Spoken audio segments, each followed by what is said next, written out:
Yeah, the event is the Science in the City Festival, and it's combined with ASOF 2014, the big science conference. And for CBS it has been very important to be here because we're working with entrepreneurship, innovation, we're bridging the gap between science, society, business life. And for us it's very important also that our research both is basic research as with the Center for Financial Frictions, but also is very applied. So we're working with entrepreneurs, we're creating new businesses together with our students and so on. So this is very important for us to be here and to show what we can. The event is basically about disseminating science to the wider public and as well as experts, because what we do at CBS and other institutions can often appear a little abstract to the general public. So I think the challenge and opportunity of this event is basically to make some of the knowledge that we could produce accessible to the wider public. Well, we're not just old university people sitting in small libraries all around thinking big thoughts.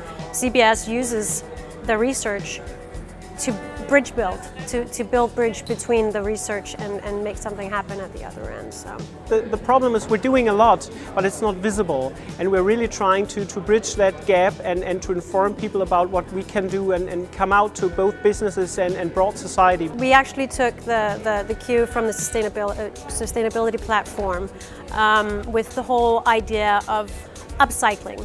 So the lounge is the furniture is made by an upcycling artist called Thomas Dambo. He creates from used goods and then he increases the item's value by refashioning it. It's a way of making, again, some of these facts which perhaps is not so easy to disseminate, accessible or available to the wider public. And then of course they are very sustainable, these t-shirts. This is actually also one of the solutions that we are actually presenting.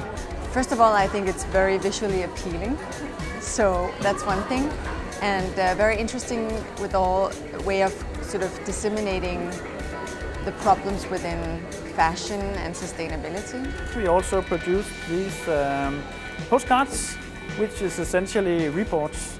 Again, it's perhaps not so easy to disseminate research results, so we made it more easy to communicate by providing these postcards where there's a QR code which enable the interested participants actually to access the full reports if they feel like doing it. Many of the companies are working together actually with CBS and especially within corporate social responsibility. So for us at CBS, this is not something we do as a surplus or as an extra, but it's core business for us, working there, researching, but getting it out to the companies, I'd say.